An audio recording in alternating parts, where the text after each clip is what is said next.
the party with. He played the 4-4-2 system, but used Camavinga as a right midfielder, usually like a right winger. Yeah. And I was surprised because in the first half, you could see all the attack went through the left. Yeah. And the right was, at some point, you could realize that Camavinga came into the midfield to support because there was virtually nothing happening on the right side. I mean, to be fair, it was the formation we played against Barcelona when we beat them. But Barcelona is Barcelona. Yeah. This is Liverpool. Yeah. And Liverpool plays quite differently from Barcelona. So to me, he made certain changes in the second half. He sent Adagula to replace Camavinga on the right, but then it also stopped the transition from the defense to the attack. At some point, you could see Mbappe was in a game where this was supposed to be a game, a top match for Real Madrid. Yeah. So, this season, I would say, in the big games Real Madrid has played against top sides, they lost both. Against Atletico Madrid, they were humiliated. You guys. Yeah. Except the Barca game. We beat Barca. That was the biggest game. No, but you played at home. I'm talking about the away games. Yeah. Okay. Yes. And on this occasion, I feel that Xabi got it wrong. In that occasion, yes, because at some point they started 4-4-2. In the second half, you could see a 4-3-3, and then at that point where you find them defending so well, it was 4-1-4-1, very compact, low block in defense. And to me, I felt it shouldn't have been. They had the majority of the possession, 60-40. They should have done much better, having such quality attackers in the team. Why didn't he use Rodrigo on the right side? Right side, you use Vinicius on the left, Mbappe up front, Bellingham playing as the attacking midfielder, supplying them with, giving them the service. But unfortunately, sometimes you can argue that most of the managers, you cannot tell exactly what their plans are for each game because they approach the game differently, and where you could see that this is a simple match for you to win, but then they find themselves sometimes as well. It's also the players. Probably they don't pick certain players for specific games. On this occasion, I felt that Madrid handed the game to Liverpool. Let me talk about the Chelsea game. Thank God. Finally, talk about because they have that quality to beat Liverpool, but unfortunately they couldn't. So I believe it was a tactical error somehow on the part of Xabi.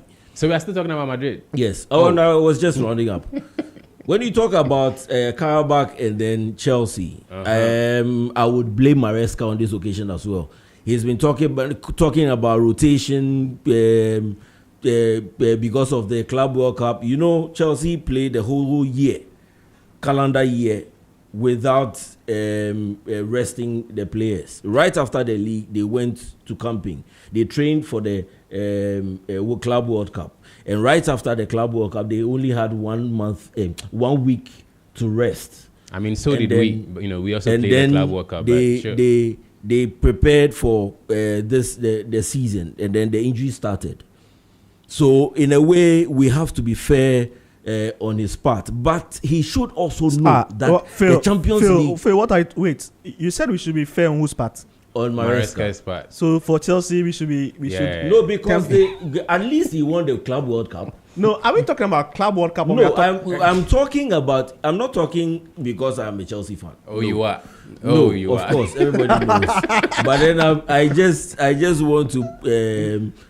I just don't want us to blame him that much. The mistakes that happened during the game, he was leading by a lone goal, and then those two mistakes, errors by Hato, caused the team. Yeah. Fortunately for them, they were able to get back on level pegging right after the second half. Yeah. And then they pushed on. They created chances, but unfortunately, they were not able to win. Yes, but Phil, that does not affect the market. That does not affect the market. I mean, investors don't care about that at all. We don't care about whether on the day you ruined a lot of business. When it comes to the market, you have options. You could have gone for over 1.5, over 2.5, and you will still be fine. So don't blame Maresca on this occasion. All right.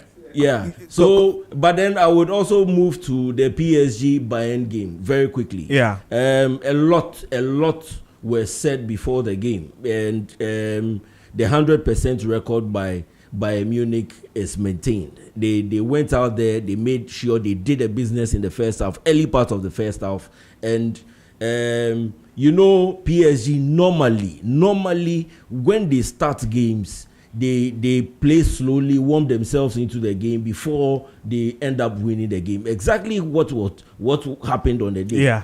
They played. By the time they picked up the pace, they were 2 goals down, and in the second half they have to do all that to get back, and it was they were not able to. Bayern Munich were the better side on the day. When you compare Bayern Munich's team this season to last season, you would say that Kompany has done a lot. This team is without Musiala and then Alphonso Davies. And this time they have Luis Diaz, who I think is a game changer for this team. And this time around, Harry Kane has been given a free role. He sometimes drops deep, drifts wide to get balls and then provide service for Olise and then Diaz. Sometimes Gnabry himself. And I think it's been brilliant all season. It's early part of the season. I don't want to say that they've picked it early too much or they've picked too early, but I think that they are on course. They've gone 16 matches unbeaten. And that's they are scoring 3+ goals. They've played 16 games and they've scored 3+ goals in 13 games.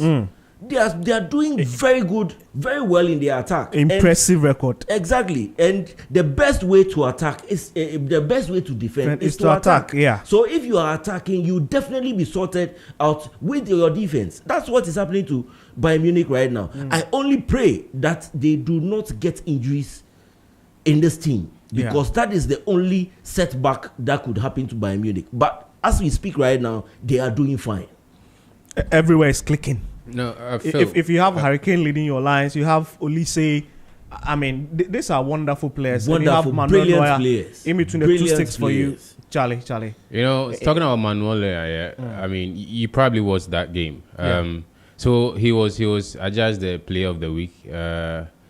I don't know. Did you see Manuel Neuer's performance in that game and Thibaut Courtois' performance against Liverpool? Which would you say was the better? I mean, I would say Courtois. Yeah. You know, Courtois saved us a lot by a skin that day. Otherwise, we would have probably lost that game. I think in somewhere around 20th or 15th minute, you know, there was a particular save he made by spreading himself to sweep off that particular ball. That was classic. Courtois was magnificent. It was incredible. And you know, we talk about the award scheme in football. You'd be shocked to know that he didn't win man of the match in that game. You can probably guess who won it. The goal scorer. That's the Argentine midfielder. He won that. He won the man of the match for that game. But that should tell you how the award system works in football. I think it's a bit flawed, because if anybody watched that game, they will tell you that, look, the man of the match has to be that goalkeeper, that Madrid goalkeeper. But unfortunately, he wasn't. But I want to talk about our African brothers. So a certain Victor Osimhen got a hat-trick for Galatasaray. Yeah, he became the second Nigerian to score a hat-trick in the Champions League for the entire history of Nigerians in the Champions League. That I thought was very, very great for him and for the African continent. Currently, he's top on the top scorers chart in the Champions League, 6 goals, followed by the likes of Mbappe, Haaland, 5 goals, and Harry Kane, 5 goals each. Yeah, so Osimhen to the world. He did great for Africa and for Nigeria. And then also there was an incident. So I think talking about Victor Osimhen, he's ahead of even Erling Haaland on 5, and then Harry Kane, who's also on 5. So that's a big fit. Chelsea failed to make good use of him and allowed him to find his feet somewhere in Turkey. The way Phil is smiling, you are bringing up old wounds. Like it has to do with the project. There's the age limit for player purchases for Chelsea. And he didn't, unfortunately. No, don't say there's age limit. I want you to close it. Say under this project. Under this project. Yes, we were talking about because if it's just about Chelsea I mean, we've seen big. Of course, definitely. But under. But let me ask Phil. I mean, right now, currently, with the Chelsea team you have, okay, would you say your younger strikers who are fit your age requirements are performing better than Osimhen is doing at the moment? No. If you would even talk about strikers, we only have Gio, who is very young, and then Delap, who just joined as well. Yeah, they fit your age exactly. Yes, they are not doing better but than him either. If you take into consideration the project, we are not supposed to expect anything even during this time. It's something else. Yeah, Maresca did magic by winning us those 2 trophies. Yeah, because it was not supposed to have happened. Especially the FIFA Club World Cup. Exactly. Okay. So in fact, we, the fans, are just relaxed. We're looking at next 2 years, next 3 years. Okay. And we are seeing the progress. Okay. Okay. So it's a project then. Before he came in, I was going to talk about Ademola Lookman. Yeah. There was an incident in his Atlanta game in the Champions League. So his manager, Ivanovic, substituted him like Vinicius did in the El Clasico. He threw a tantrum and he had a bit of a spat with the manager on the touchlines. The cameras caught that. You know, before that, there's context. He wanted to leave Atlanta in the transfer window. He wanted to go to Inter Milan, and he was not allowed to make the move. And so currently, the talk is that he's not being professional because, everyone knows you wanted to leave, but you've not left yet. You are here. So while you're here, be professional, be a big boy, and just, do your job. You know, when you are asked to come off, just come off. When you're asked to play, go and do your best and play. That is what the talk has been about. But I feel like, it's our time, especially, I don't want to make it a race thing, but I mentioned Vinicius Junior. Obviously, he's Brazilian, right? But he's also of a certain race, right? It feels like a lot of these things are happening with that kind of race. And that for me is a problem. I feel like our guys out there, African boys, black boys, let's stop being in the news for the bad reasons. Be professional, okay? Be good at what you do your job and get paid and go home. You're a human being, you have your own emotions and feelings, but at that level you're expected to check the emotions. Do you understand? Like a manager substitutes you, he's the boss for a reason. You might not like the decision, but you have to respect it. So let's do that. Wow, so exciting stuff. And you've heard from the guys Phil Annan, and I call him Phil Tatiko, and of course Emmanuel Donko, brother Emmanuel, and they just took us through what has been happening in the just ended match day 4 of the UEFA Champions League, where we saw some very, very contrasting result. Where but you guys didn't talk about Barcelona. I mean, they were held by Club Brugge. Nobody wants to talk about Barcelona. I don't want to talk about Barcelona. I saw it coming. Oh, really? Yes. They should have lost the game. They lost the game. They nearly. They lost the game. That goal was a clean goal. I mean, and of course, again, Barca found a way to not, lose. They were saved by referees on the day again. I don't want to talk about that. Don't worry about that. They are coming to Stamford Bridge next. We welcome them to Stamford Bridge. That's what I'm talking about. Oh, really? Oh, of course, yes. But what do you feel went wrong about their game? In Belgium, a lot has been said about the Flick's high line. Yeah, and I believe the high line comes with the press. When you are playing a high line, you don't have to zonal press. You need to man press, and the number of players that you use to press also counts. And that is where Barcelona find themselves now, because most of the players that normally do the press are injured. Those that are in to replace them are not doing so much. That has been the problem right now. And I pray that they would not come before the game against Chelsea. Because Chelsea, we love high lines. Right. We would deal with them. Trust my Chelsea. We will deal with them at Stamford Bridge. You see, this is the same. Now, someone who says that we should temper justice with Messi when the Blues took on Karabakh. You are now saying you deal with Barcelona. Now, between Karabakh and Barcelona, who is heavyweight? You think we are going to rotate when it comes to Barcelona? Oh, hell no. I think hell no. I think when that game comes around, the best thing that could happen to anyone is that you're a Madrid fan. Because either way that result goes, there will be a lot of trolling. Yeah, I'm going to enjoy it regardless. All right, exciting stuff, guys. And I've already seen the Manchester United and then the Tottenham Hotspur lineup. That game is at 12:30, and we'll be keeping our eyes stuck onto that particular game that will be happening at the Hotspur Stadium somewhere in London. And let me just take you through the lineup for for Tottenham. They have Vicario in goal posts. They have Porro, Romero. They have Van de Ven, Spence, Paulinho. They have Sarr, Kolomouani, Simons, Johnson, Richarlison. And when you go to the part of Manchester United, they have Cunha, who will be leading the line for them. They have Dogu, Mbemo. They have Masraoui, Fernandes, Casemiro, Dalot. They have Shaw, Delete, Maguire, and of course, Laments in between the two sticks for them. Exciting lineup, isn't it? Charlie, Victor, I wanted us to do the super class, but let's stay in Europe a bit and look at all the top fixtures. Then we'll descend to the domestic scene and then look at the super class. I think the biggest news in that lineup you just delivered was that there was no Mohamed Kudus. Yeah, so according to the team sheet, he's not even on the bench. He's injured. So he missed their Champions League game midweek against Copenhagen when they won 4-0. He missed that game supposedly because he had picked up a minor injury.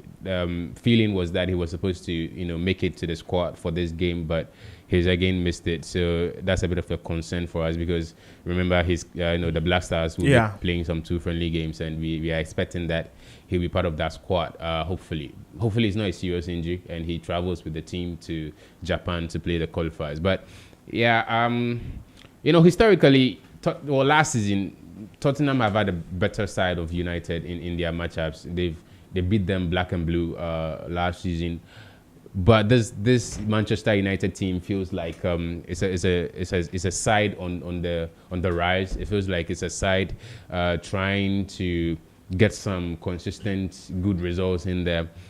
It's definitely a different Manchester United side than what Tottenham faced last season. Yeah. Tottenham themselves too have changed. They've metamorphosed a bit. The team is a different looking team. A new manager, a new set of players. Xavi Simons came in. Kudus, who is not playing. All these new guys. Kolomouani himself is a new chap that Tottenham signed. So yeah, the factors have changed a lot, and I think it's going to affect the results of this game. Personally, I think at the moment, both teams, on the table, they're on the same points on the table. Both teams are not separated by much, if you ask me. So I think it's going to be a very close contest. I think it could go anywhere. I think anyone could win. I can't really honestly say Spurs or Manchester United are favorites in this game. No. I think they are just separated by goal margin. I think Tottenham have scored 17 goals and have conceded just 8. And when you go to Manchester United, they've scored 17 and conceded as many as 16. Just one goal difference. And that should be a worrying scenario for Ruben Amorim. That should be.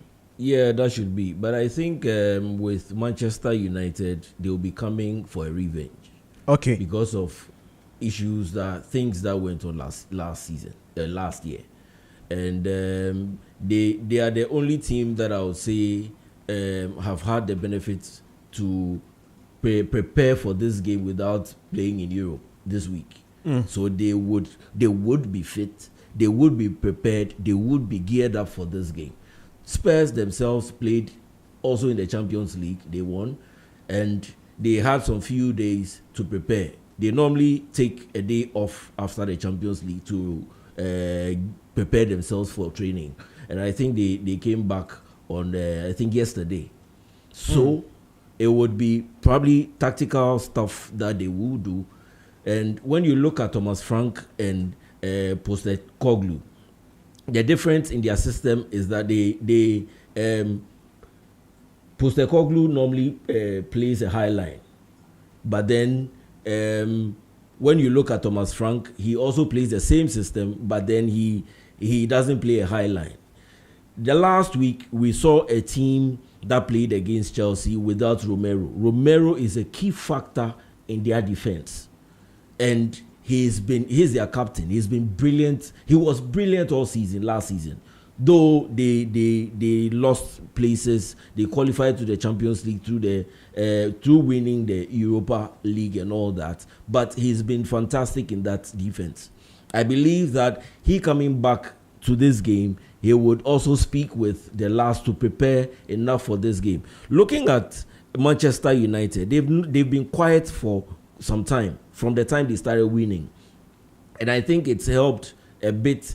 They've gotten the kind of understanding with the coach. He has his players, his full first team players to play in every league match now, as against when he was rotating to find the perfect players for that system. Now he has the perfect players for the system. So I believe it's going to be competitive. They are going to play the normal low block and burst into counter-attacks. And I want to see how Spurs will deal with those counter-attacks, because with Manchester United now, you cannot tell who will score the goals. Sesko is doing well, but he's not scoring like a prolific striker. He is there to probably give space to other players to score. And that is where Frank would have to watch the kind of system Amorim is playing. Because up till now, normally when a new coach comes and he starts performing, it takes time for coaches to understand the kind of system he's playing. Right now, I believe he's unbeaten in 4 games, and a lot of managers will start to look at that team, look at what he's doing right for the team, and then try to stop him. We'll see how Thomas Frank, we know him from London. The London coaches are very static. They are very stiff. They will play you man to man. They will play you low block and counter attack. We saw how he played. He used Brentford in a couple of seasons till he joined Spurs. And I believe when things go wrong, he will start playing just to stop goals, stop Spurs from conceding. But I believe the kind of players that they need that understanding right now. It will take time, but with this game, they need to make sure that they stop Manchester United from scoring, because they are deadly. I said this from the first game they played against Arsenal. It was just unfortunate they couldn't win that game, but they were solid. They were solid on that day, and they've kept on. You see the momentum coming, and they found a way to stop conceding goals. Right now, they are going to prepare, and I like the fact that Casemiro he's an experienced midfielder. He deals with the interceptions, with the blocks, with the tackles in midfield, and he's one chap that hardly gets a card because his tackles are top notch. His timings are always on point. So I believe if Frank Frank himself is not doing so well at home. He's lost a number of games at home this season, and a lot are asking why Spurs, with the kind of infrastructure, with the kind of stadium that they do have, with the support and all, they are losing at home. I won't be surprised if they are beating today, because the kind of momentum Manchester United is building, and they have a whole week to prepare for this game. I see a win or draw for Manchester United. Wow, interesting stuff.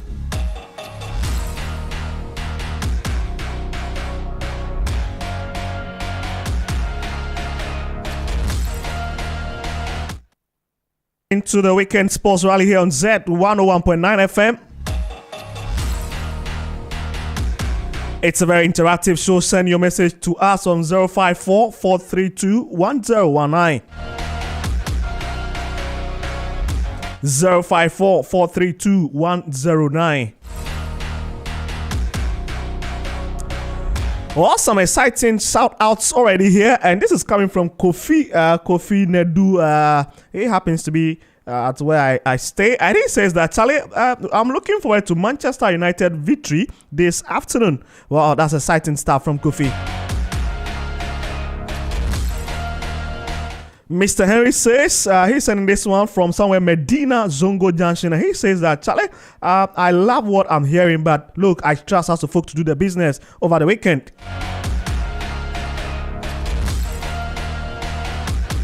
So, Kojo Aponsan, and he's sending this one from La Paz, and he says that Ose Madrid. Though we have lost to Liverpool at Anfield, I know we'll come back stronger this weekend. KCY is sending this one from Adrigano, and he says that, Charlie, the show is big. It's big. Oh, thank you very much, KCY. Bright Quay also sending this one from La Paz, and he says that, guys, I'm really enjoying your analysis, but tell Phil that Chelsea lost miserably. That's interesting, isn't it? So Nana from Oyubi, and he says that I think that on Sunday it will be a big match for my darling club Hearts of Folk. I'm just praying that Coach Masudi Dramani will do all the right things so that I can laugh again at the Porcupine Warriors.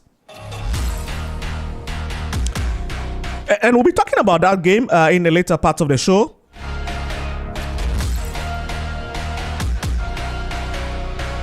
And guys, thank you very much. But a lot of thanks going to the Weekend Sports Rally family on Facebook. We are live on Facebook. And so kindly go to Facebook now if you want to see Emmanuel, you want to see Phil, you want to see everyone who is on set at the moment. Just go there, look for Z101.9 FM. When you get it, it's a live stream.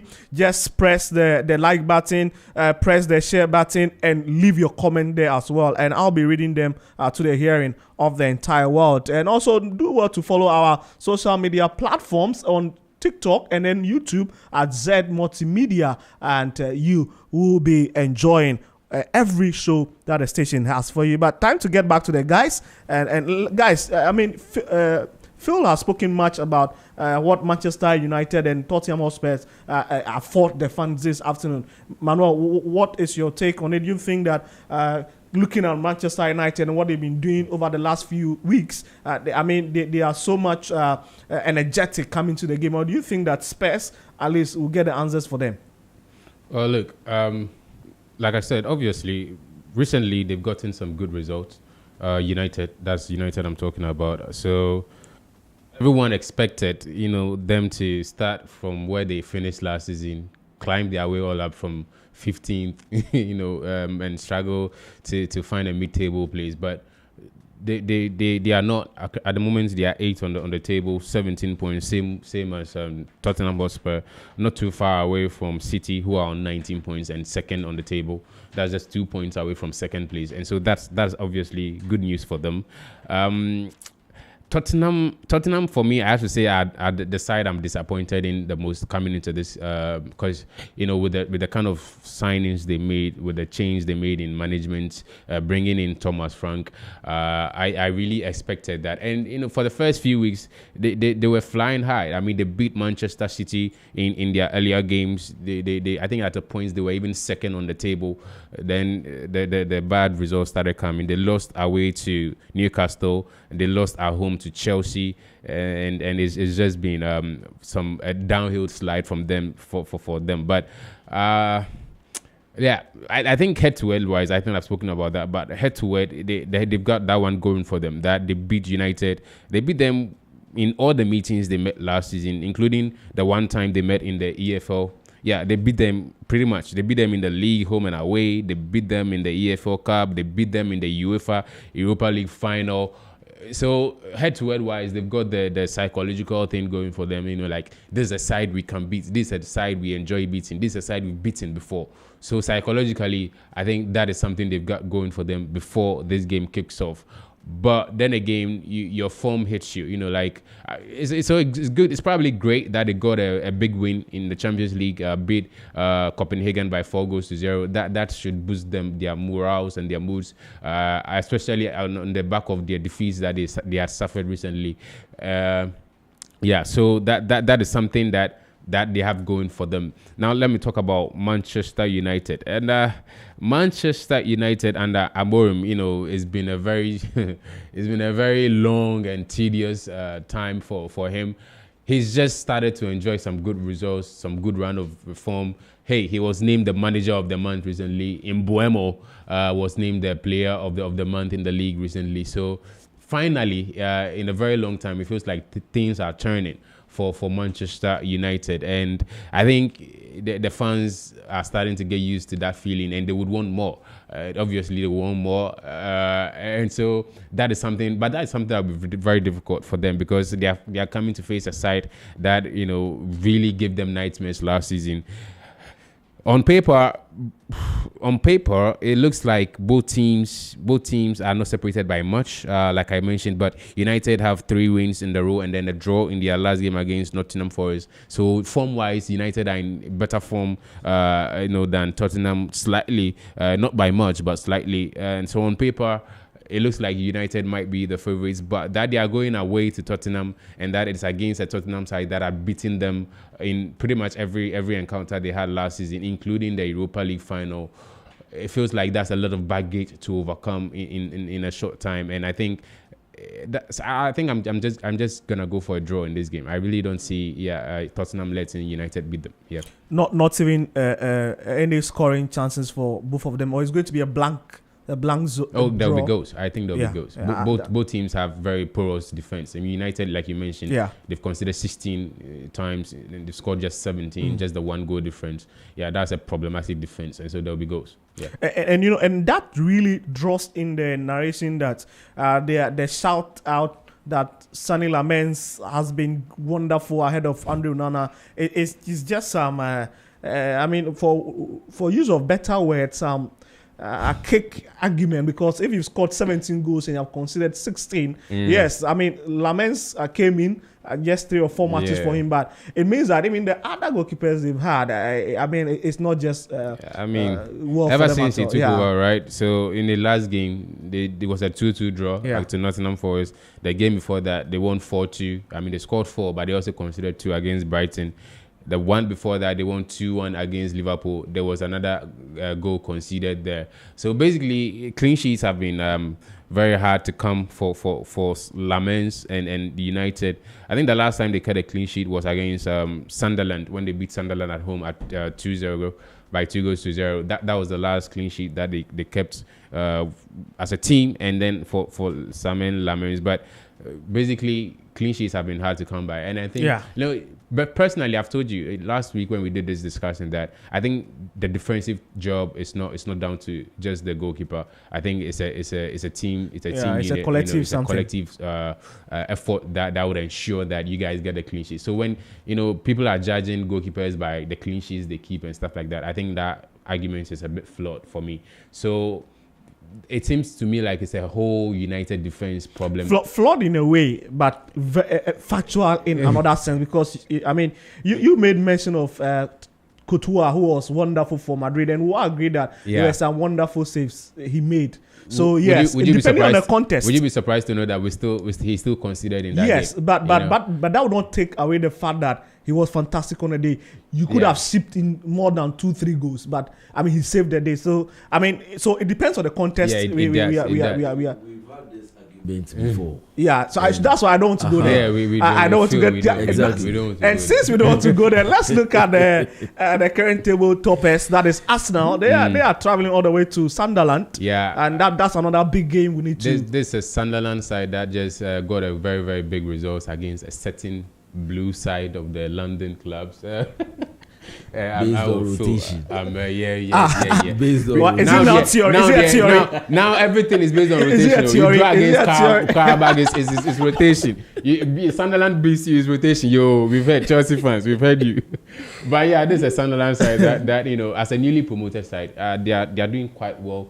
They are up there on the table themselves. So for me, I think that is something impressive. I think it's very impressive what they are doing so far. They signed the likes of Granit Xhaka, Bertrand Traore. These boys, they brought these boys into the team, and so far it looks like they are able to get some good results for them. But this is an Arsenal side that is top of the table, and again, this is an Arsenal side that knows that his main competitors in the likes of Manchester City and Liverpool will probably be going head to head, and will be hoping that the two teams, fumble it and pull some draw so that they both drop points. The next closest probably challenge will probably come from maybe an unusual Manchester United. He knows United also has a big game this weekend. So if I'm Arsenal, I'm thinking, look, I have to win this game. I have to win against Sunderland because there's a very, very high possibility that my competitors in Manchester City, Liverpool, and even Chelsea's games against Wolves is not an easy game. Look, Wolves is a side that when they meet Chelsea almost all the time, they struggle them. He will tell you themselves. He will tell you. Wolves gives them hell. The last time they played them recently in the EFL Cup, Chelsea were out by 4 goals as a point. Do you know how that game ended? 4-3. Yeah. So that game itself is not an easy game. So if you're Arsenal, you're thinking, look, we have to get the 3 points because there's a very high possibility that the people who are chasing after us on the league table might drop some points today. So yeah, I think Arsenal, that alone makes Arsenal overwhelming favorites for me. Then we can talk about the football Arsenal is playing this season. Wow, they've gotten 7 straight wins on the show. And the last time any team did that was quite a lot. I think they're also not conceding goals. They've kept back-to-back clean sheets. That's a team in form, man. That's a team firing on all cylinders, and I don't see them dropping points or losing against Sunderland at all. Then there's the big one, City Liverpool. Before you go to City Liverpool, talking about Chelsea Wolves, and when you look at the stats board for them, I think that recently Chelsea's performance compared to Wolves have been very, very, very impressive because I mean the last game they played, yes, Wolves did get some goals against the Blues, but it was 4-3 that went in favor of Chelsea. You look at also the other previous game, Chelsea won by 3-1. Chelsea again beat Wolves by 6-2. And the last time Wolves won against Chelsea was back in 2024 when they beat them 4-2. So I think recent performance is sliding hugely in favor of Chelsea. And the way Phil is nodding his head. No, I'm surprised that he was talking about Wolves being a challenge. No, I'm saying they give them a run for them. Like it's not an easy game for them. Like it's not an easy game. They might be winning the game, but it's not an easy game for them. Like because of the Carabao game. No, not that. I saw Wolves against you guys last season, but even in it's when you no news. I'm telling you, when it comes to Wolves against Chelsea, we go there, we beat them. We've beaten them 7-1 at their home grounds before. But by this time, we are playing at home. We are playing very, very comfortable win for Chelsea. It has to be a comfortable win. That one will put it on your head. They've sacked their coach. Okay. And we know that they've sacked the coach. We don't have any problem with the kind of players that they have now. If we decide to play and score goals, that's exactly what we are going to do. Wolves wouldn't be a problem for Chelsea this weekend. Not at all. Not at all. We shall be there. Hey, Victor. Not at all. We not shall be there. Victor, say we shall be there. Yeah, no. Say we shall be there. The game is just it's at 8. We shall be there. It's not far away from now. We shall be there. That's all I can say. Also, let's talk about a big one. I mean, Everton, Fulham. It's a game that many people will not say it's really a big game. But when you look at how Fulham have been a bit consistent this season, and you look at Everton themselves, what they have been doing, I think that is a game that would pass for a big profile, especially for the fans of those two clubs. Yeah, I mean, two compact teams, and both teams do not concede too much. Fulham, a London club, going away to play Everton.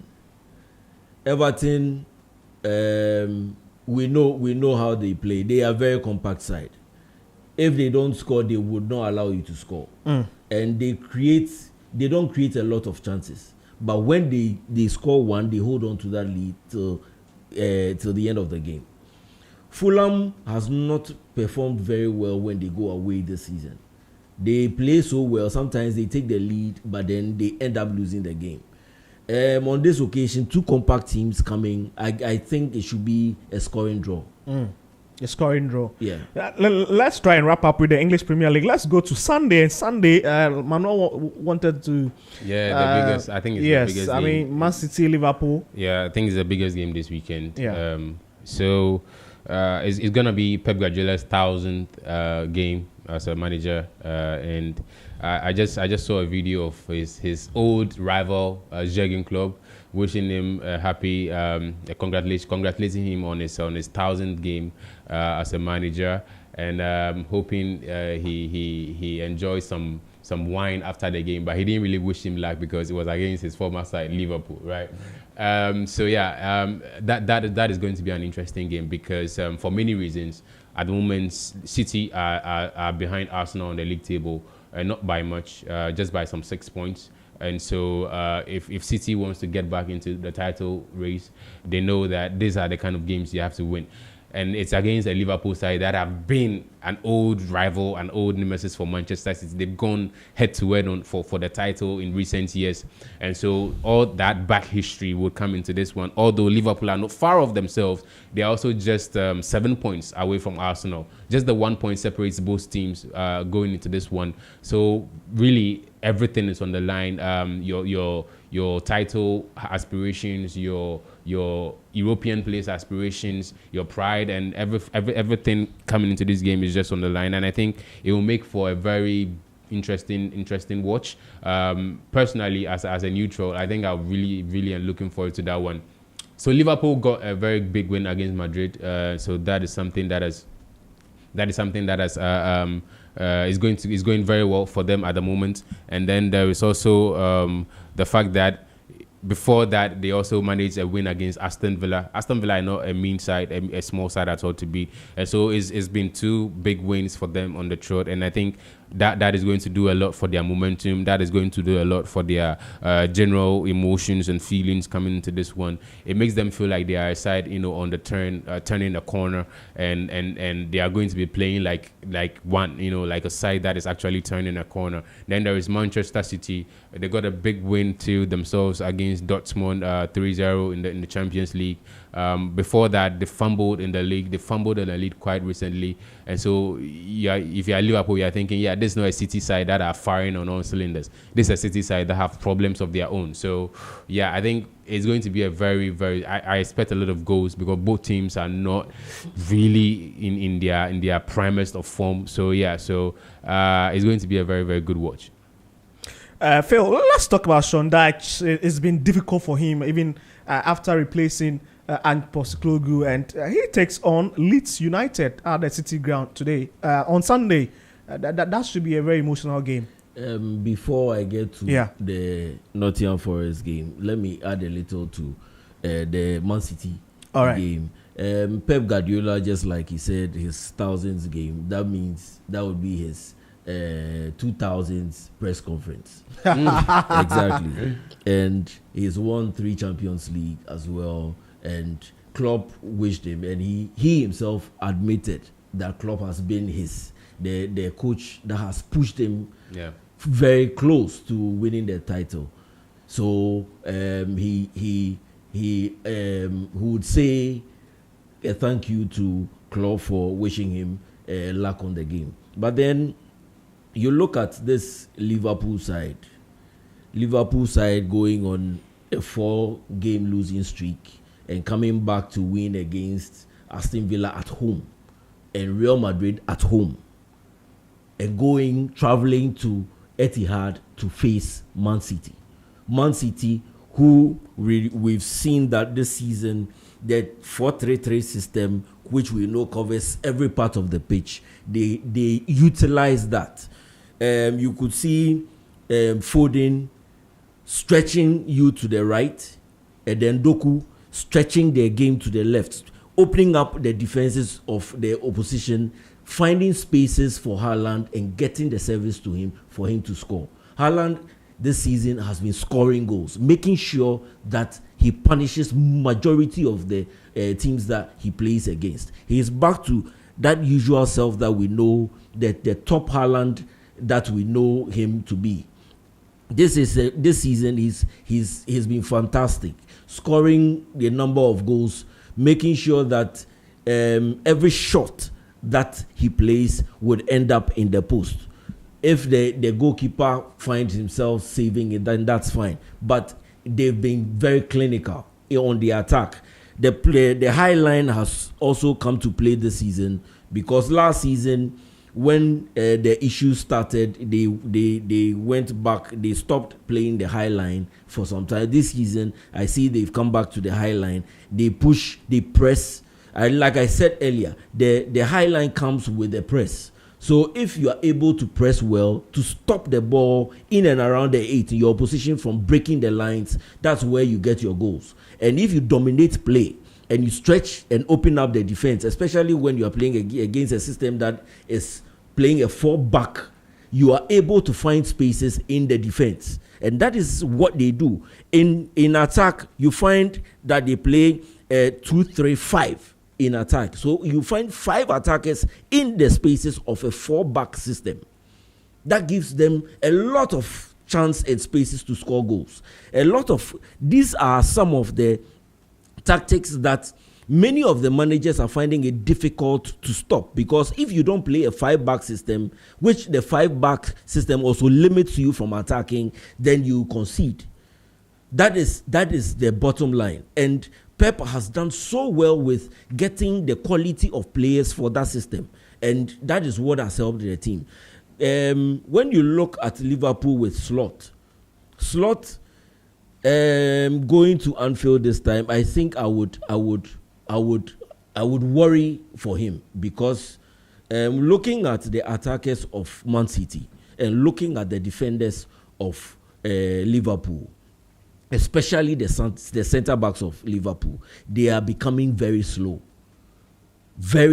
And if you tell me that Van Dijk and then this Konate are the centre backs who are going to face a player like Doku, Foden, who has quick feet, then you know you are going to cause a penalty or you are going to concede goals, because these are players that are very fast. Yes, Van Dijk can probably, or Konate can handle Haaland, but what about Mamouche, Foden, Doku, and the rest? These are quick attackers, and they can cause. And you see, anytime that they play against a team, against Dortmund tried to play on a number of occasions. They try to counter-attack, and quickly when they regain possession, they go on the attack, and they are so quick. And look at the Liverpool defenders; they are very slow. Unless they try to use Kekes and then Frimpong as fullbacks. But apart from that, in and around the 18-yard box, the Van Dijk and the Konate, they are very slow, and they know that. Slot knows it, but he doesn't have a choice. He doesn't have options. Are you telling me Gomez will replace Konate or Van Dijk at the back, and Haaland himself is very quick? Yeah. So he also tries to play a high line sometimes, but it's not intensive as Man City plays. So that is me. I see Man City winning this game hands down. Coming back from those losses and winning 2 home games, which I feel they are not convincing enough, especially the match against Aston Villa. They should have won. They should have scored a lot. Real Madrid dominated play. So are you telling me that Man City will dominate play and will not score? No. Slot would have to come up with a better system or tactic that would be able to match Man City. Because going to Etihad, I know it is not a playground at all for any club. No, it might be for Liverpool though. You know. No, this is not. this is not Klopp on the sideline. Trust me. This is not Klopp on the sideline. I mean, City have not beaten Liverpool in the last 4, of course, including the last one at the Etihad. It was exactly. a 1-1 draw. But this game is different. Absolutely. Game is different. Yeah, absolutely. Well, let me quickly run you by some few messages that have also trickled in as well. And this is from Fantana from Abeka La Paz, and she says that guys, I'm really, really enjoying the show. Keep it up. Thank you very much, Fantana. And then I have Isaac Bless sending this one from Impasem, and he says that I'm a big Chelsea fan and I'm looking forward for a Chelsea win against Wolves today in that particular game. And this is also coming from Thomas Joe from Ashaiman, and he says that guys, United all the way today against Spurs, but good luck to Mohamed Kudus. Unfortunately, Thomas J. Kudus is not part of the match day squad, and so that is it. Those are the few messages we've got, and let's continue. Let's wrap up with the English Premier League. Newcastle we'll be playing Brentford away, and also we have Crystal Palace taking on Brighton and Hove Albion. Let me share those two games among you. Let's quickly look at it. Go for Newcastle. All right. Newcastle. Eddie Howe has been great this season. Earlier on in the season, he had issues with the striker issue and all that, but then everything has settled in now. He has his squad. He has his players. I think Anthony Gordon has an injury. I don't think he will be part of this match day today. Yeah. But then he has they play as a unit. That is especially when they are playing at home. But this time I think they are going away to Brentford. Andrew, since he took over, has had a few issues, but then he's been able to win certain games. I think he was able to beat Fulham and a few games. I am yet to see his style of play after this number of games. To be honest, I haven't seen. They are just playing like the way they played at Thomas Frank, and it would take some time. But playing against a Newcastle side that plays as a unit, it is very difficult. It is going to be, because the London clubs themselves, I see this season they are playing so well. They are winning games. They are giving a lot of problems to the big boys. And Newcastle traveling to Brentford, I see the game as a draw, to be honest. Another scoring draw for me. Eddie Howe will do everything. His best player, I see he won't be in this game, which is Anthony Gordon. He uses the wings most of the time to create chances for the team. That's his style. He uses the wings, cut in, cross or shoot. That's Newcastle style. And I think the midfield has been his engine. Where you have Tonali, you have Guimaraes, they've been fantastic. Arguably two of the best center pair, midfield pair in the league. Arguably, in the whole season, in the whole, I would say the whole 20 teams. That has been the best center midfield pair in the league. Tonali and then Guimaraes. They've been fantastic. So with these players playing against Brentford at home are not bad. They I think they lost a game against Chelsea. They played so well at home as well, but then their problem has been going away. That has been their problem. But I see this game as a draw, probably a win or draw for Newcastle. Well, probably a win or draw for Newcastle, but I'm thinking that Newcastle can come out victorious in that particular game. But their best player who has been fantastic with goals and assists this season is not in the team. Anthony Gordon. Yeah, I think he's out with muscle injury. Yes. So yeah. So that but still something will happen. Something will happen. Well, we hope. Charlie, let's talk about Crystal Palace. So yeah, Palace are coming on the back of a very huge win at home in the UEFA Conference League. They beat AZ Alkmaar of the Dutch league by 3-1 at home. It was a great win for Oliver Glasner's boys. That's the second straight victory, third straight victory that they've gotten on the trot. They beat Brentford in the league before that 2-0. They also got a huge win against Liverpool, beat Liverpool away at the Anfield by 3-0 coming into this game. So basically, this is a Crystal Palace side that is in form, innit? They are a side that are firing. They seem to be doing so well on the field of play. And then there is a Brighton side that are not looking so well. I mean, their last game against Leeds was their first victory in 3 games. Before that, they lost to Arsenal and then Manchester United.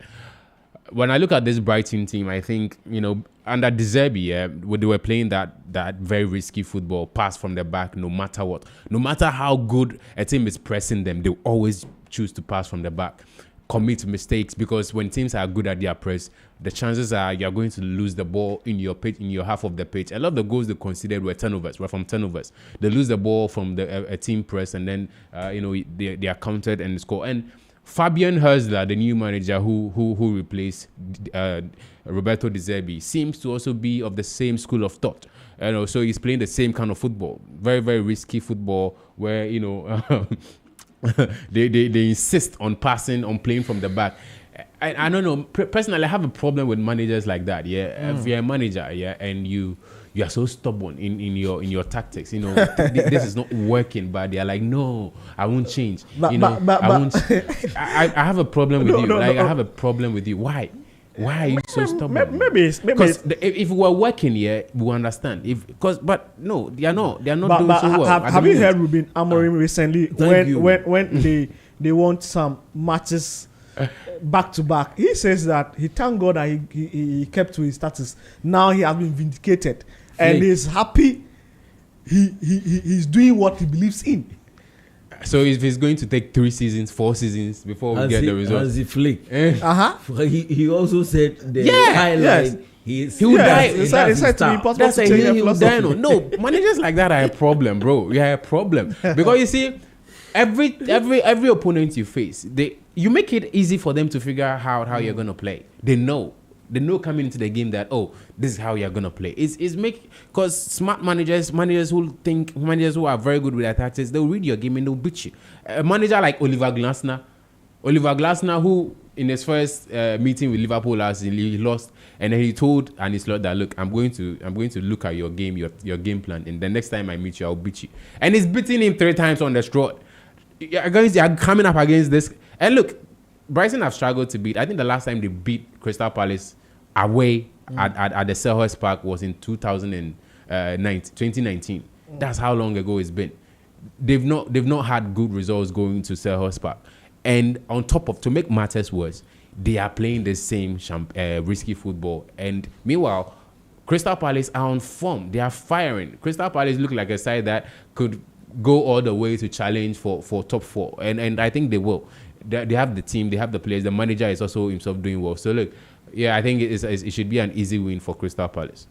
Talking about Brighton win against Crystal Palace, I think the last time they did that was back in 2024. That is 3rd February 2024 when they won by 4 goals. Yeah, that was at home. But I'm saying today they are going to Selhurst Park.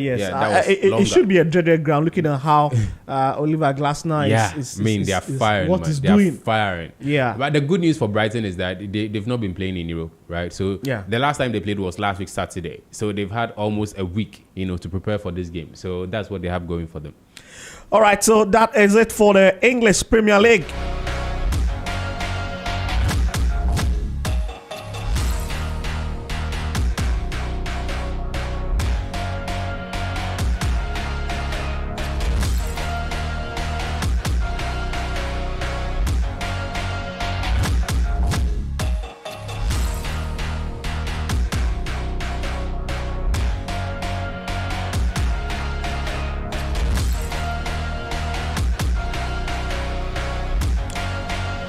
Well, an interesting conversation coming up.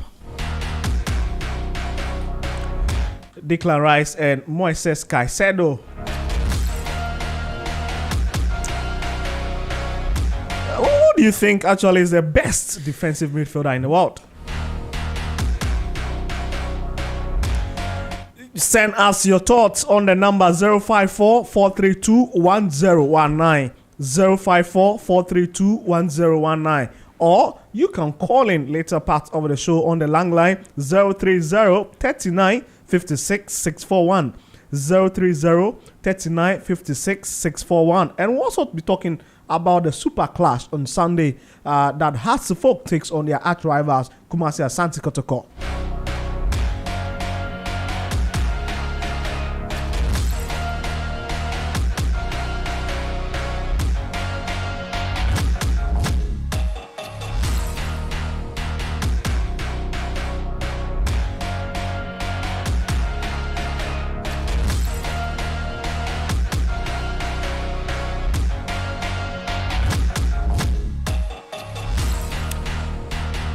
All right, thank you very much for still sticking with us here on Z101.9 FM, and you are still listening to the Weekend Sports Rally with me, Victor Kwao, Manuel, and of course, Phil Annan. Let's talk about let's do some debates now. I mean, let's get it heated because we are getting ready for the heated game on Sunday. And before we preview that particular game between Hearts and Kotoko, let's do a preview of the heats between Moises Caicedo and of course Declan Rice. Phil, let me go to you first. Who do you think is your best? I think the comparison itself is a bit flawed because they are two different kind of midfielders. When you look at Caicedo, he's a defensive midfielder where sometimes he plays at the right back but then inverts into a CDM position. But when you look at Rice played at West Ham as a defensive midfielder. But when he joined Arsenal, he's been playing as a central midfielder and an attacking midfielder as well. So when you look at the stats, you will see that Rice's stats, you get it would benefit Rice's stats benefits him when you look at the attacking side of things. But when you look at Caicedo, he is more of a defensive midfielder, though on few occasions he shoots to score and he scores. So it's more or less like two different type of midfielders that are being compared. So in a nutshell, you would probably have to say Rice is a more balanced midfielder than Caicedo, because Caicedo is a much defensive midfielder, which attacking wise I don't see his numbers into the final third has been less than Declan Rice. So I would say Declan Rice is more of an all-round midfielder than Moises Caicedo. That's all. But then these two players are fantastic. So Phil feels that we shouldn't even be going there in the first place because these are two opposite players. Exactly. And I like the fact that, I mean, he was straightforward. When it comes to attacking terms, then you are looking at Declan Rice. But when you want to look at the other person who does the job for you, try to clear a lot of tackles, get into a lot of battles, then you are looking at Moises Caicedo. Manuel? Yeah, I tend to agree. I think their profiles are very different. Declan Rice is a protector, sit in front of the defense and try to shield the defense from oncoming attacks and onslaught. Declan Rice, while he might do that, while Declan Rice might do some of that in his game, he that's not his main job on the field. I think he might do a lot of the defensive cleaning up, a lot of the winning some of the tackles in there sometimes in his game. But Declan Rice, it looks to me like a more of a box-to-box midfielder.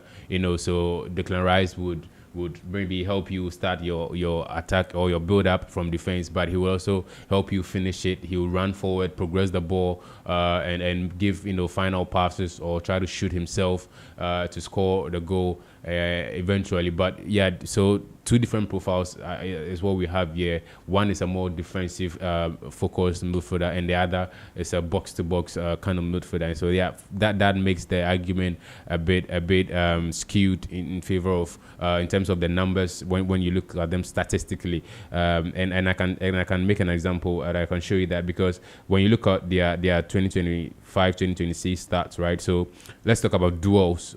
So when you talk about duels, Moises Caicedo edges Declan Rice by quite a huge margin, and who is surprised? I mean, that's what he does. He's winning the duels. He's in front of the defense doing that particular job. So he's screening the defense. So yeah, he has a 87.0% duel winning percentage to Declan Rice's 14.0. Okay, when you talk about possession won, the number of times a player has won the ball back for their team, Moises Caicedo has an 86.8% possession won rate, and then Declan Rice has a 33.38% possession won rate. Then we start to go to the attacking statistics or the attacking metrics. Then you have progressive carries, a metric like progressive carries, where you are looking at how a player moves the ball from defense to attack, carries the ball, and that is when you find Declan Rice thriving. So Declan Rice beats Moses Caicedo in that metric by. He has a 92.6% of progression carries, and then Moises Caicedo has a 47.2%. So pretty much the attacking stats, forward passes, you have Declan Rice winning then 84.7 to 76.8. Key passes 81.5 to Declan Rice, and then 58.3 to Moises Caicedo. So yeah, like Phil said, the attacking statistics will favor Declan Rice because he goes forward a lot. He goes forward. He crashes the balls. He's a box-to-box kind of player. So that means he's going to the other box too when his team has the ball a lot more than Moises Caicedo, who is sitting in the heart of the defense or of the midfield and just making sure that things are tidy and safe at the back for Chelsea. So yeah, they are quite different players. Well, so let's know your verdict. In case you are watching us live on Facebook, let us know your verdict between Declan Rice and Moises Caicedo. Do you agree with Phil Annan and, of course, Emmanuel Donko that these two players are of different profile? And so that should be it. There shouldn't be any debate about them. When we talk about offensively, we are talking about Declan Rice. And when we are talking about defensive aspect, then we should be looking at Moises Caicedo. I think the only thing they have in common is their price tag. Yeah. Both of them were bought for 100 million pounds. Yeah. And, more than that. So, yeah. So in fact, we'll leave this part on our socials and just go under and then comment for us. Let us hear your thoughts on this particular debate. Now, let's move to Spain in the Spanish La Liga Santander, where the two biggest clubs, Real Madrid and Barcelona, will be up this weekend against two very, very tricky sides. And Madrid is traveling to Rayo Vallecano, whilst Barcelona will be visiting Celta Vigo. Guys, let's look at these two games. Yeah, I think historically, these two teams are teams that have troubled both teams. Yeah, historically, they've struggled to play these two teams. So we can talk about Real Madrid, right? So Real Madrid against Vallecano, I think Madrid has only managed to beat Vallecano twice in their last 5 games. Just twice. The last time they met, it was a very beautiful game. There was a lot of goals. There were a lot of goals. So Vallecano would score, Madrid would score, Vallecano would score, Madrid would score. That is how those games have gone. And same for Barcelona Celta Vigo too. Barcelona Celta Vigo is a very, very high scoring game. You have both teams scoring a lot in that game. But you see, the thing with these two teams are likely for Madrid and Barca. Unlike seasons ago where those two teams will go and play in the Champions League like they did this week, unfortunately for Vallecano and Celta Vigo, they also played midweek. They also played in their various Europa League and Conference League games. So it's not like the previous seasons where Madrid and Barca will go play in the Champions League and these two teams will be resting, preparing, having a lot of time on their hands to prepare for the game before they come and play. Yeah, I mean, Vallecano played at home, but it's still 90 minutes of football. It's still 90 minutes of midweek football. So I think that's the good news for the two giants, that they are not coming to play teams that have had time to rest and are fresher, are more energetic coming into these games. But like I said, historically, they've been very, very tricky games for these two teams. And I think quite possibly one of them might drop points in the title race, because remember, both teams are going head-to-head in the title race. Madrid are currently on top with 5 points above Barcelona.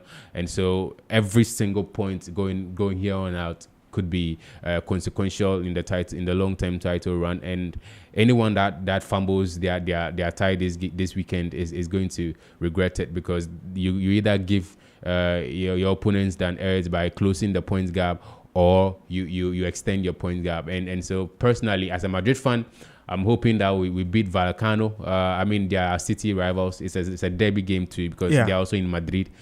So it will be very, very interesting. I'm praying that because we have a bigger squad, Alonso can rotate the boys, give some minutes to some boys that didn't play against Liverpool, because all the way to England to play Liverpool, we expect a lot of fatigue for the boys. So, but we have a squad that has the ability to change the starting 11 and still be able to get a decent result, and that's what I'm hoping happens. For Barcelona, their injuries problems might mean that they have to play the same players that went to play at Club Brugge, and so that for me is a good news, and I'm hoping that they come into this game very tired, and then Celta Vigo gets a very good result. Yeah. That's a biased analysis, by the way. Oh no.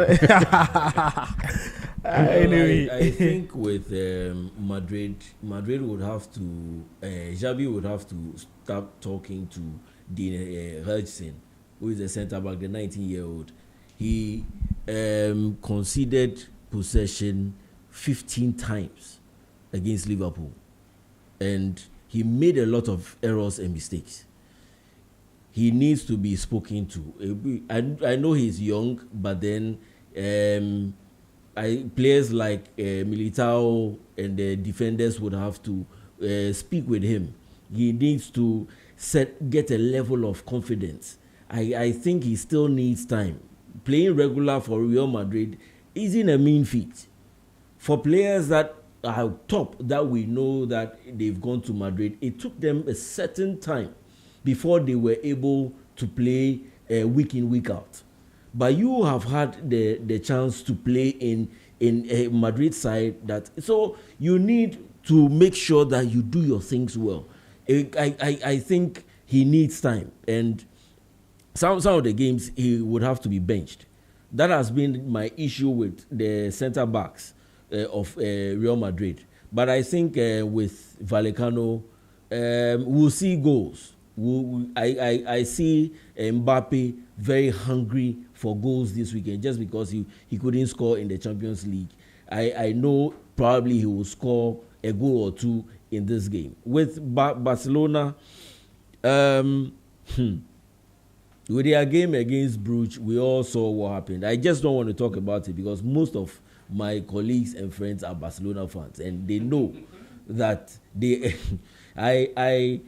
I was on Wednesday. I ran a commentary with a colleague, and I think Chelsea played before Barcelona, so we had a series of arguments. After the game, they left without saying a word, but then we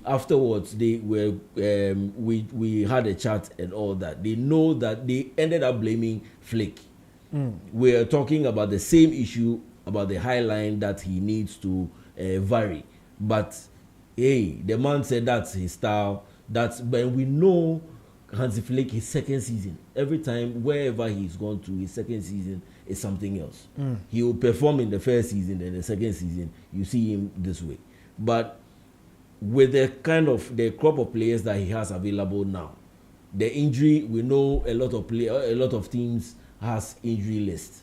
With his injuries and whatever, believe you me, if it was Yamal who's injured and Rafinha was playing, I believe that Barcelona would have won certain games. I have said this countless times. Last season, their best player was Rafinha. Yeah. But a lot was said about Yamal, where he didn't even come close to the figures of Rafinha. Yeah, the PR stunts were crazy. And we all know what Barcelona is doing, especially when it started from Yamal's age and all. I don't want to go into certain things, but let's be honest.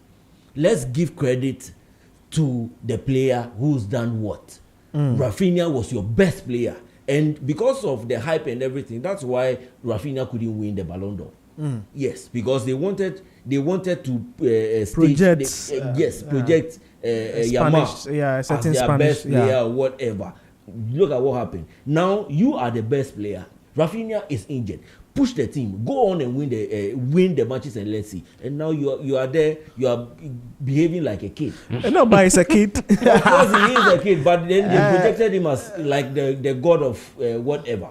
Yes, they should allow him to handle the team now. Now they are limiting him to certain things. That he shouldn't speak. He shouldn't do what. Yeah. When he is late, he comes to training and he's late. He is pardoned. But when other players come and they are late, you punish them. You know, there's a lot of things that's going on with the Barcelona team. But they cover them and they make it seem as if everything is well. We all know Rafinha has been the best player. Anyway, with this game, I also think that Flick would have to maintain the squad that played against Bruges because he has no choice. Right now, he doesn't have quality on the bench. What he has to do is try to manage to get results out of this game. And it's going to be very difficult because most of the teams in the La Liga, they don't sit back. As you play, they also open out to play. So as you create the chances, they also try to create chances. Most of the time, you find teams playing the 4-4-2 system in La Liga. There's a reason why. Because most of their players are ball jugglers. They buy a lot of players that have quick feet. They control the ball. They have a little, this tiki-taka game.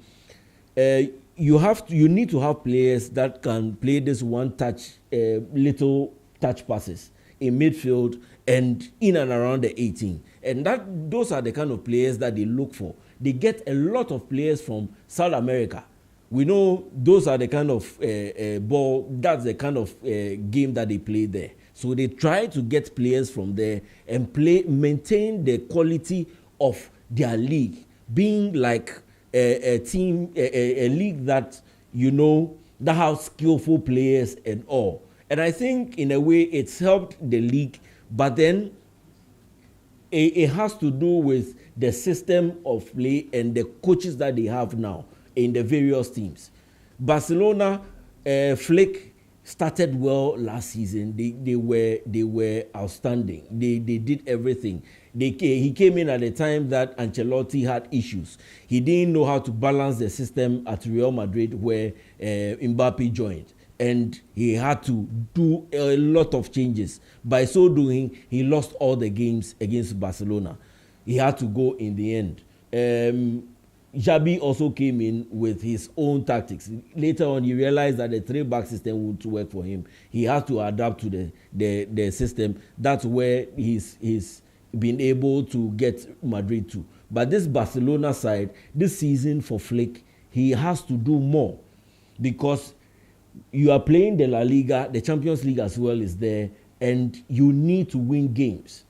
Games that people think that going to Club Brugge, we know Club Brugge is very strong at home. I saw it coming. Yeah. Last week I mentioned that Barcelona would have to be very careful. And obviously, they nearly lost the game.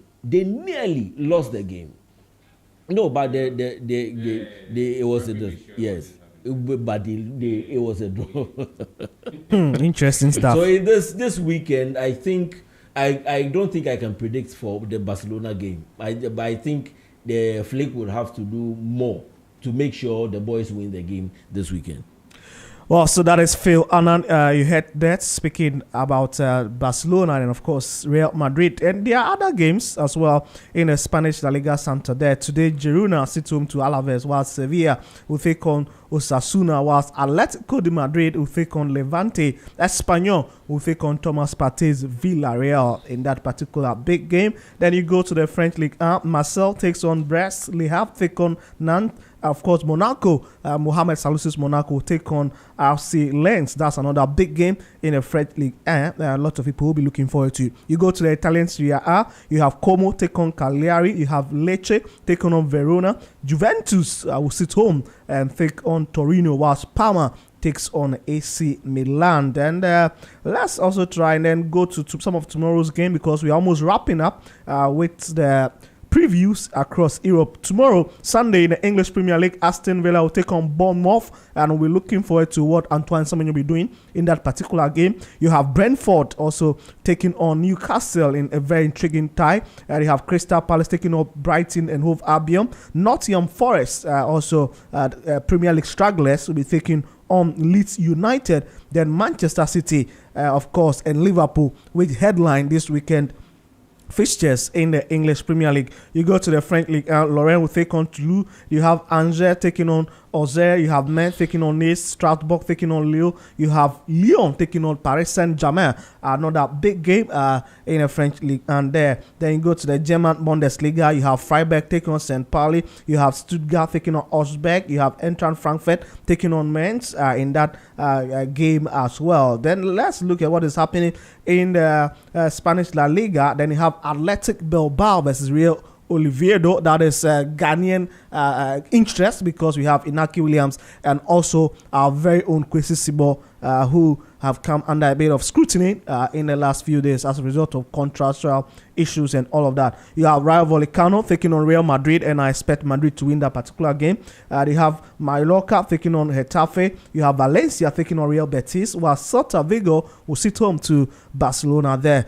Ladies and gentlemen, thank you for still sticking with us here on the Weekend Sports Rally. And it's now time to descend and look at this weekend's biggest game domestically between Accra Suffolk and, of course, Kumasi Asante Kotoko.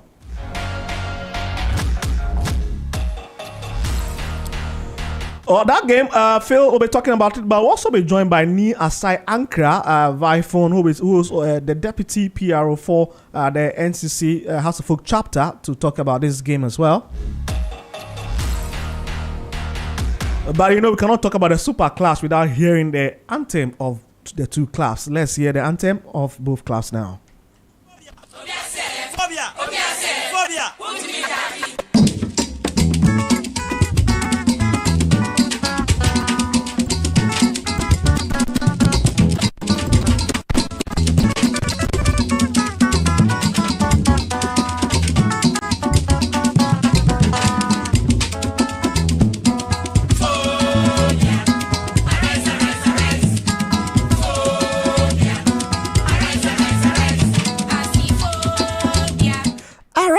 Arise. Charlie, but this is my voice. It be something,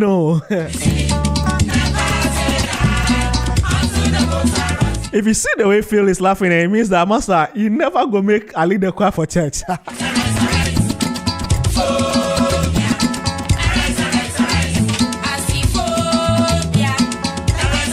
So it is a mighty Accra Suffolk taking on Kumasi Asante Kotoko.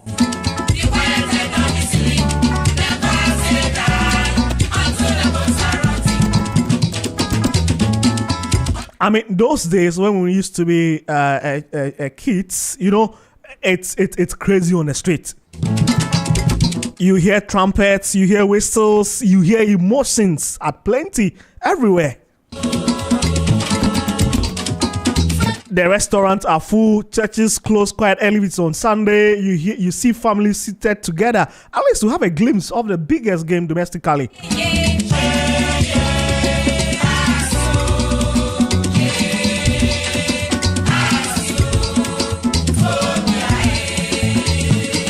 Let us know what you think. Have been missing in the last over the years regarding the Super Clash. What do you think went wrong along the line?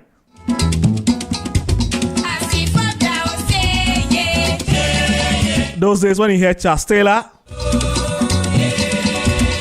Dada Dombote.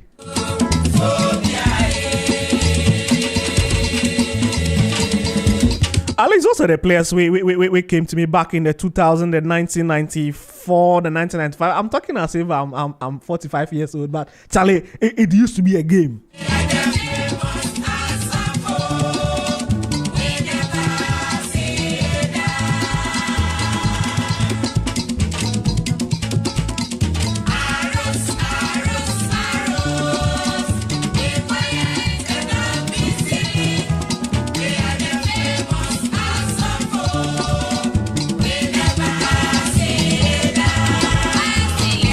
Charlie, guys, I'm opening the microphone for you guys. I want you guys to help us jam to the song.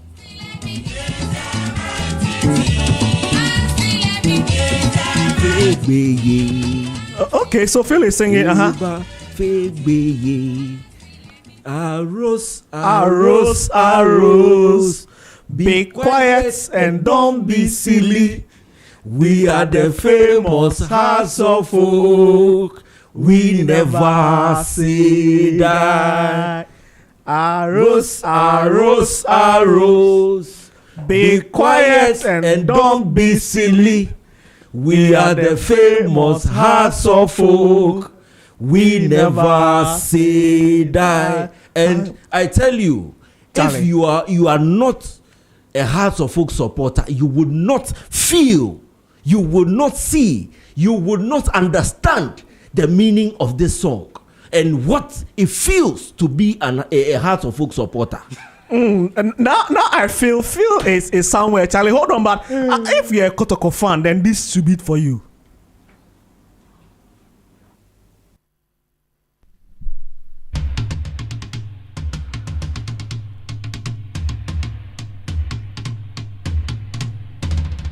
Asante Kotoko say, yeah, yeah. Asante Kotoko say, yeah, yeah. Asante Kotoko, yeah. Asante Kotoko, yeah.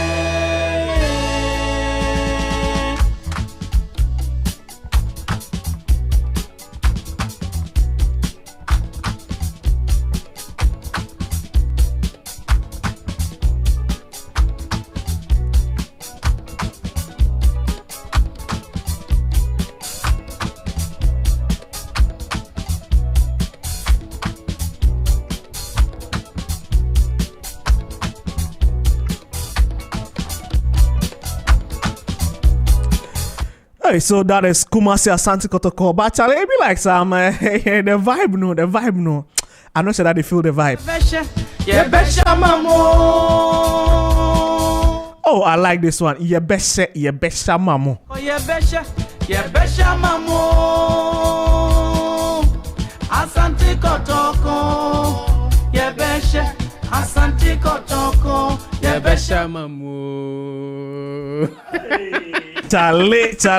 Now, let's go over to the phone lines and then pick the thought of Hearts of Folk NCC Deputy PRO. That is actually Ni Asai Ankra, who have been very, very, very supportive, and he's been all over the place this week as far as this fixture is concerned. Ni, can you hear us? Hello, Ni Ankra. Ni? We are trying to make contact with Ni Asai Ankra, who is across the Folk NCC chapter PRO, Deputy PRO. And then when we get him, we'll try to talk briefly about the Super Class before I get over to the studios here. But as we are trying to establish contact with him, let me come to the studio. Phil is here, and then same for Mano Donko. Charlie, Phil, I mean, I saw your spirit. You were vibrating. You don't know what that song does to me. And unless you tell us what the song does to you. Where I grew up at Mataeko, close to Dansoman, Abosokain, Kandeshi area. And during that time, when Hearts is playing Kotoko, when Hearts of Folk is playing Kotoko, at that time, there were not phones. There was only one station, one TV station. And that was GTV. And if normally GTV comes out, the match will be aired. Sometimes they don't air. No, Phil, hold on for me. Let me get over to the phone line. Ni Asai Ankra is on standby. Hello, Ni, can you hear me?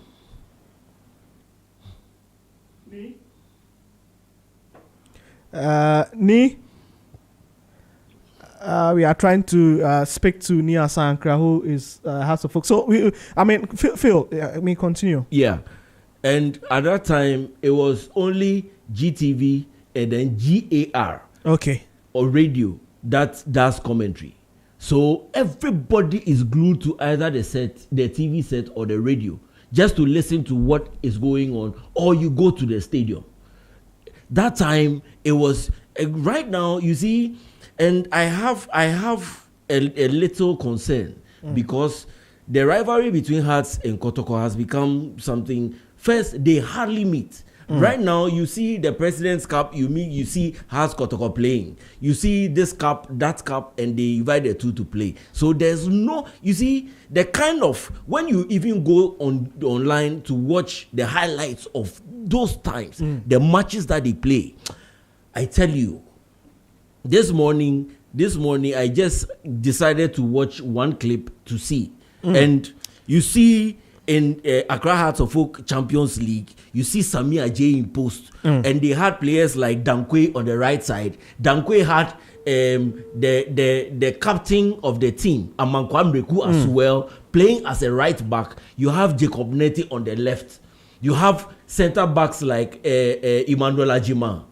You have players like Cobson, Joe Ansa, Emmanuel.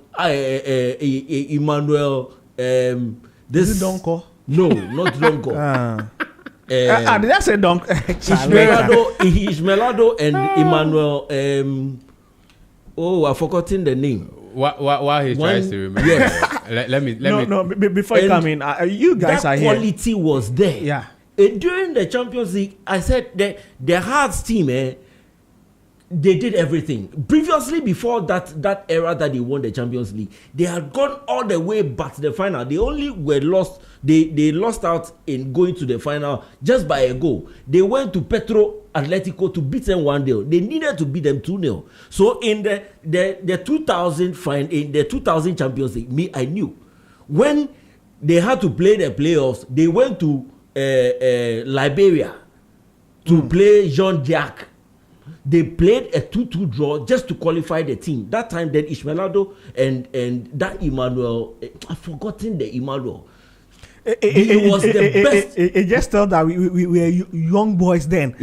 But Phil, I think Nia Sankra have joined us again. Okay. Ni, can you hear me? Hello, Ni.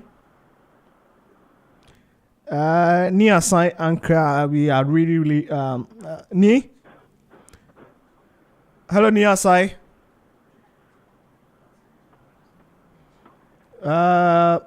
Okay, so I think maybe we would have to. We almost hard pressed with time. We'd have to make proper time for Nia Sankra. Maybe after the game, and then we'll do a proper post review of that match. But let me allow Phil to, because he's giving us some historical. Prior to the qualification for the Champions League, Hearts had to play Jean Darc, and they had this bulky player that was striking for the team, but I think he was with the third team. He had the chance to be with the team, to travel and play. He scored 2 goals in Liberia. That qualified the team to the Champions League. In the very first game, Ishmelado and certain players couldn't play that game. It was a flyer of a cross by Amankwa Mreku across the goal area, where they had to notch the ball in for the first game. It was Hearts against this Egyptian side. That Hearts won by a lone goal here, and it was brilliant. You could tell the quality. Emmanuel Osei Kufuor. That partnership between Emmanuel Osei Kufuor and Ishmelado was something else. And Charles Taylor, these 3 players. It was fantastic. Was it the same Charles Taylor that exactly went to the stadium the stadium the last time, and then they asked him to pack his car? The same Charles Taylor. And you could let me even go back to 2005, where they played in the Confederations Cup, the maiden edition of the Confederations Cup. They were in different groups, where in the end, Kotoko had to. They had the same points with Lobby Stars. Lobby Stars had a lot of goals. Nigeria's so Lobby Star, you mean? On the table, but in the end, I think it was head-to-head that qualified Kotoko to the final. In the first leg against Hearts at Accra Sports Stadium, then coach, the late coach, may his soul rest in peace, Jones Atukwe, had converted Louis Ajiman from a defender to a striker. And that game, when it was the first leg, Kotoko came to Accra just like people know, Kotoko plays very well in Accra. But it was the same Accra Sports Stadium that Accra Hearts of Oak beat them by 3-0 and 4-0. But on that occasion, Kotoko scored first, and Louis Ajiman again equalized for the Hearts team. And they had to go away to Kumasi. And that time, then Kotoko had signed Charles Taylor. So Kotoko, and the league was competitive.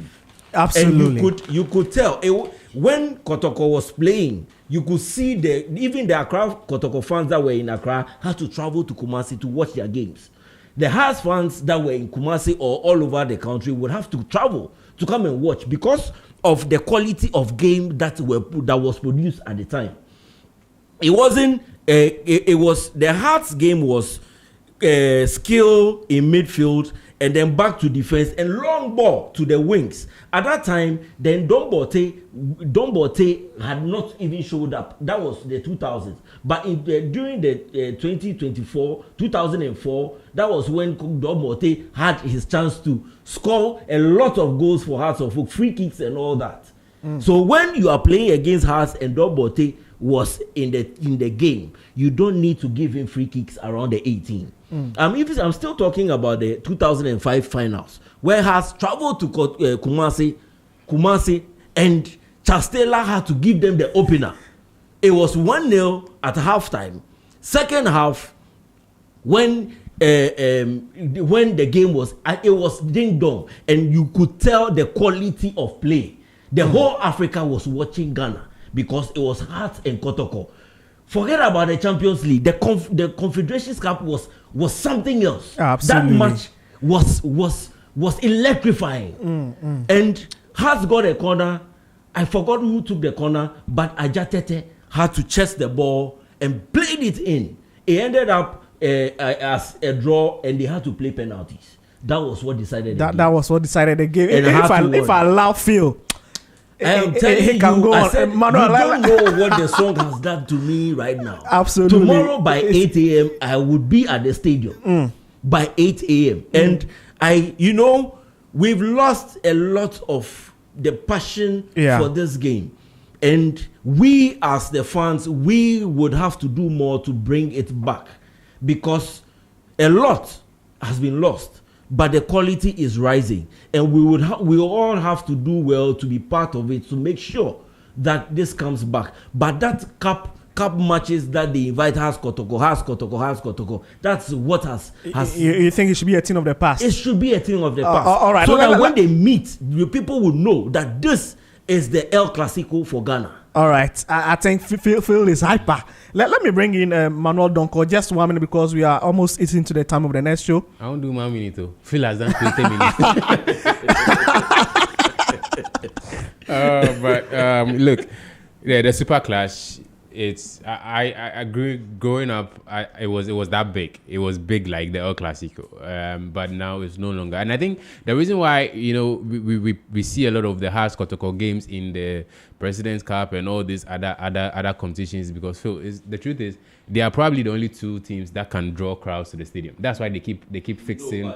They keep playing. If we want our league to grow, these two teams they shouldn't know themselves that much. When they face off in a league match. Anyways, you've done. Thank you very much. But let me deal with this Sunday Super Clash briefly. So, Kotoko has lost Albert Amwa to the Libyan club, right? Al Ali Benghazi. Yeah, Al Ali Benghazi, and so they don't have that man. But a certain Herbert Jehu has stepped up. He's got 2 goals and 1 assist for them in the league so far. Asante Kotoko, they've played 3 less games than Hearts because of their CAF Confederations Cup, games that they played. But they are not far off from Hearts. Both teams are unbeaten coming into this game. I think that's the biggest selling point, the top story for this clash, and what set this clash up to be a very, very intriguing one is that these two heavyweights are coming into this game without tasting defeat in their Ghana Premier League matches that they've played so far. after Kotoko lost Herbert Amoah, people thought they were going to struggle. But in their last game against Karela, we also saw Herbert Jehu. That stunner, his shot from distance. They beat Karela. Aside historically that they struggled against, but they beat them comfortably. I think these are the kind of results that goes on to winning the league. And I think so far, Karim Zito and his Kotoko side are looking like a side that could possibly go all the way to challenge for the title. Masood Ud Didi Dramani's Hearts of Oak are not doing too bad themselves. Like I said, they are also unbeaten. I think the biggest player in that team probably has to be the goalkeeper, the Blasters goalkeeper, Benjamin Asari. I think this game is a matchup between Benjamin Asari and Herbert of Asante Kotoko, and that for me is the biggest matchup in this game. We know Benjamin Asari gets 5 clean sheets consecutively for Hearts of Oak till he conceded recently to Gold Stars and Basake. So that the conversation has to be, can Benjamin Asari, lead this Hearts of Oak side as the captain of the side? Can he lead this Hearts of Oak side to victory? Let's also remember that Hearts have tasted just the one victory in the Ghana Cup top 4 against Kotoko in a while. Every other Super Clash game in recent years have gone the way of Asante Kotoko. So Hearts really desperately need this win, if you ask me, because they've not enjoyed a lot of victories in recent Super Clashes. Because it's at home at Accra Sports Stadium. I mean, Kotoko themselves are playing their home games there now because the Baba Yara has not been a ground where they could play. So the home advantage thing is not really there. But it's still in Accra. It's still in the Ghanaland. I think a lot of Hearts fans will trip to the Accra Sports Stadium on Sunday, and that should go in favor of the Hearts of Oak team. But form-wise, I think Kotoko edges Accra Hearts of Oak just by that bit, and so. By that virtue, I'm gonna go a draw just because there's this Heartsman here and he would probably chew my head off.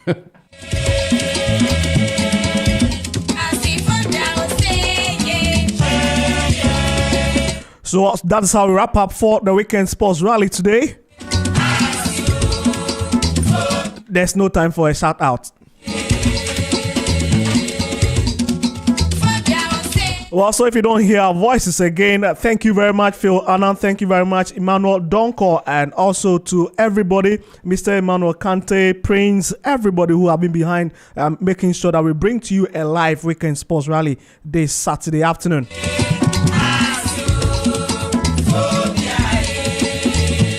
Up next is Roots and Routes. This is where I say, trust God and have a great sporty day.